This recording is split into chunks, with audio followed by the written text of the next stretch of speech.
Hello everybody, welcome to Totally Tabled. My name is Shaggy, and today I'm running down my top 10 small box solo board games. I have quite a large board game collection, and so anytime I can find a game that I love that's in a small box, I'm so happy. It's great just for the ease of storage, but they're also convenient for when you go traveling, and usually these games are so easy to set up and put away, they tend to get to the table more often. Now, a big thing when making a list like this is determining how big is too big. You have to draw the line somewhere. For this video, I decided to draw the line at Harmonies. Harmonies is a great game, it plays great solo, I've done a full playthrough of it, go check that out. The box is small, but for the purposes of this list, I'm gonna say it's just a tiny bit bigger than the games I'm including on this list. That means great games like Unstoppable and Warp's Edge, also arguably in small boxes, are just too big for this list. There's a ton of great honorable mentions that have been playing in the background. I highly recommend you check those out and check out my playthroughs of all of them. I'll put all the links of all the playthroughs in the description below, so go check that out. But let's get started with number 10, Mini Rogue. Mini Rogue is a very simple and streamlined dungeon crawl game, and there's a bunch of games like this that have tried to take the epic dungeon crawl and pack it into a very tiny box. Mini Rogue, I think, is my favorite. It's basically just a deck of cards that you lay out in a 3x3 grid. You travel through that, moving either down or to the right until you get to the very bottom, lower right card. Once you do that, you discard all the cards and then form another 3x3 grid. And you keep doing that from like floor to floor, going through like 10 rooms. And as you go along, all the creatures that you meet and everything get more difficult. And it just has everything that you would expect in a traditional dungeon crawler. You have your hit points, you have gold and food and armor, you gain XP, you collect treasures and then find shops in order to buy things. You can get different potions, and you're simply sort of rolling to resolve. You're pushing your luck at times. It's a good mix of the dice rolling kind of luck that you want from a game like this, but with some interesting decisions to make. And defeating the boss at the end feels very satisfying. I think this one gives you a lot of dungeon crawl gameplay in a small box. Check out my full playthrough to find out more. That's my number 10, Mini Rogue. My number 9 is the Oniverse series of games. For this one, you can pick whichever one is your favorite, because they all come in the same sort of small square-sized box. Nautilion holds sort of a special place in my heart. It was definitely my favorite for a long time. It's actually using a roll and move style mechanism. Only in this case, you're rolling multiple dice and assigning them. One to your own ship that's moving, one to an enemy ship, and one to trigger like a special event. And you're actually racing like down this map, picking up tokens along the way, and you're trying to pick up specific tokens. Probably the best known Oniverse game is Onirim. That's much more of a straight little card game. There's also Sylveon and Arion, Castilion, Urbion. But I think at this point, my favorite has to be Siberion, which is the most recent one that I've played. Siberion is also a relatively simple game at heart. You're using these different colored robot cards in order to fix these broken machines. And each machine requires very specific robots in order to fix it. And then as you fix the machines, you can level up the special abilities of the different robots, almost like a tech tree. It's got some really satisfying hand management going on. And just like all of the different games in the Oniverse series, it comes with both the base game and like 5 little mini modules that you can add or not add to make the game more complex and more challenging. So each one of these boxes has a ton of replayability in a very, very small package. That's why it's my number 9, the Oniverse series. Number 8 is For Northwood. For Northwood is a quick-playing, solo-only trick-taking card game, which doesn't sound like it should work, but it actually creates this wonderfully puzzly game where you're attempting to win an exact number of tricks. The way it works is you have your hand of cards, and then you just flip over a random card off the top of the deck to start the trick. You then get to respond to that. Just like a regular traditional trick-taking game, you have to follow suit if you can. But even if you win the trick, you don't get to lead. The top card, a random card off the top of the deck, always leads the trick. But you have some special abilities on hand to help you out a little bit. You get 4 cards at the beginning, and between each trick, you can decide whether you want to use one of their special abilities. Each one is one use for that round, but you have 4 of them. So figuring out how to strategically use those is really important. So it ends up really working great. You know, you get your starting hand of cards, you try to pick how many tricks you think you're going to make, and then you try to pull it off using the special abilities, pushing your luck a little bit. This game has become extremely popular. It's easy to see why. That's my number 8 for Northwood. Number 7 is Witchcraft. Witchcraft is the follow-up to a game called Resist. If you're familiar with Resist, that could easily be in this spot as well. They're very similar. I like Witchcraft slightly better just because I think it's, a little bit more winnable, a little bit more forgiving. Both games are great. It's really sort of a matter of taste. But these are ultimately card games where, in the case of Witchcraft, you have a coven of these witch cards. You actually build your deck of witches at the beginning of the game. And each of these witch cards has 2 sides on them. It has a hidden side and a revealed side. And each of those sides has a certain amount of power and perhaps a special ability that you can resolve. You're going to use these witches to try to accomplish missions, which have, a required amount of power that you have to put towards it, but also has all of these face-down challenge cards that might add extra problems that you have to deal with. You're then going to allocate your witches, your hand of witches, to that objective, that mission, by either putting each one, keeping it hidden, which is usually going to have less power or a less powerful special ability, or by revealing them. Revealing them will let them use more power, but it also means that they're going to be jailed at the end of that hand. You're going to lose them. If you keep them hidden, then you just put them into a discard pile, and they'll come back into your Coven deck when you need to reshuffle it. So it's all about hand management. It's all about finding the perfect time to reveal each of your witches and figuring out when you can keep them hidden and exploiting the synergies between the witches. This is a solo-only game with a ton in the box. There's even a little campaign that you can run through. Highly recommend checking this one out. That's my number 7, Witchcraft. Number 6 is Friday. Friday is just one of the most innovative deck building games of all time, in my opinion. And it all comes in this tiny little box. Basically, you have a small little starting deck of cards, which are really bad. They kind of represent Robinson Crusoe. He's just crashed onto the island and he's terrible. He doesn't know how to survive. He's incompetent. And then you have this challenge deck, and you just flip over 2 cards from the challenge deck. You pick one of them to face, discard the other one.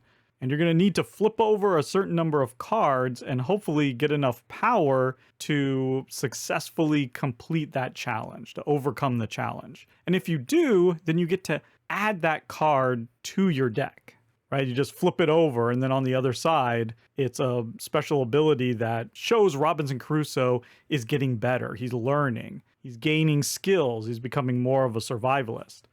If you fail a challenge, then you actually lose some health.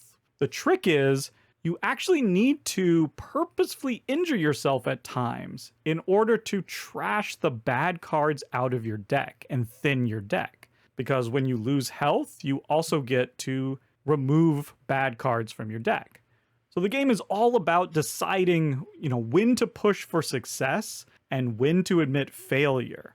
It's so incredibly tricky, and after all this time, I have not been able to master it. The game is apparently broken, and people say that there's some specific way that you can win all the time.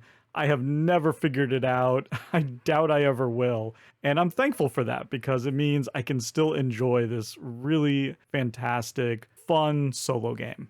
That's Friday, my number 6. Number 5 is Maquis.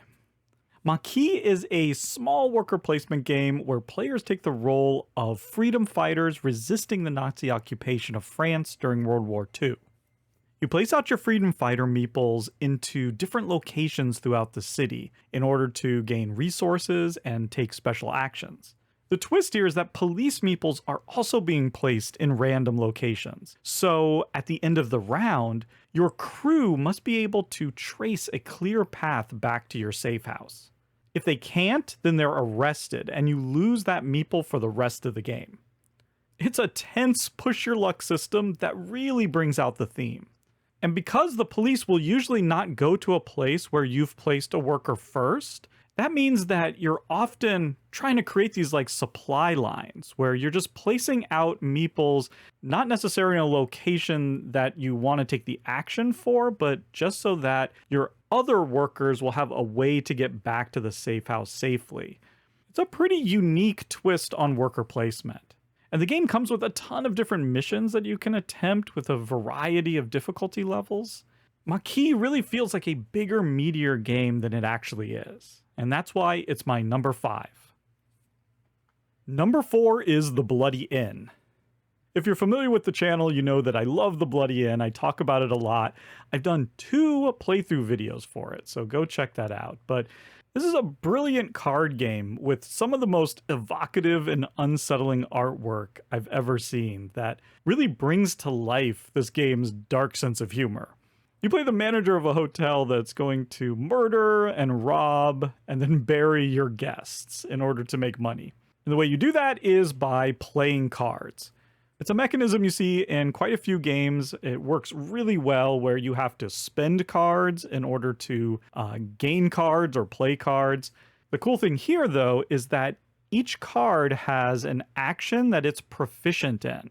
And so if you use that card to pay for that particular kind of action, then you get to keep that card rather than spending it. So for instance, you can bribe a bunch of people who are good at burying guests. And then when you go to bury guests, you won't lose those workers. You only get 2 actions a round, so you have to be very careful. If you run into a bunch of cops and you have unburied bodies lying around, you're going to instantly lose the game in the solo game. Just watch my first playthrough to see how that can happen. This is really an evergreen game for me. Highly recommended. My number 4, The Bloody Inn. My number 3 is any button shy game. Your favorite button shy game, you can put right here at number 3. Now, if you're not familiar, Button Shy is a publisher that makes micro games that fit into this little wallet. Each game is 18 cards, at least the base game is. Now, you think that would be extremely limiting, just only having 18 cards, but they've managed to put out dozens and dozens and dozens of great games with this formula. I'm a huge fan of their games. Just to name a few of the games that I've done playthroughs for: Sprawlopolis, Naturopolis, The Royal Limited, The Last Lighthouse, The Walking Dead Surrounded, A Nice Cuppa, Circle the Wagon Second Shot, Glass Garden, Hyperstar Run, Adventurous, and my personal favorite, Rove. That's just a fraction of the soloable games that they have. And even a lot of their multiplayer games have solo expansions that you can get. These games are so great because, one, they are extremely tiny. I mean, we're talking the smallest of small box game. You could fit multiple of these in a small box. They're very cheap, and there's a surprising amount of variety in these games. There's something for everyone. You know, there's tile laying style games. There's hand management. There's like dueling style games, area control, and very puzzly games. Like I said, my favorite is Rove, and that's a spatial puzzle. You start with these 6 modules on the table, and then you spend limited action points in order to move them to form these different configurations. And the trick is each module moves in a different way. I plan to do an entire top 10 list just on button shy games here in the future.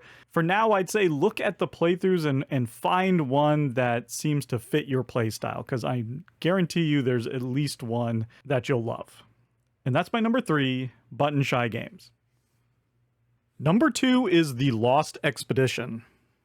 This was actually the very first playthrough video I made on the channel. It was basically my trial run to see if I could figure out how to make these videos. Because of that, it's a game that has special significance for me. But it's also one that's just stood the test of time. It's one that I'll break out and play every once in a while, and I've been doing that for years. It's just so easy to break it open and put it on the table and play. The Lost Expedition is essentially a adventure, exploration, survival card game. You manage a team of explorers that is searching the Amazon for El Dorado.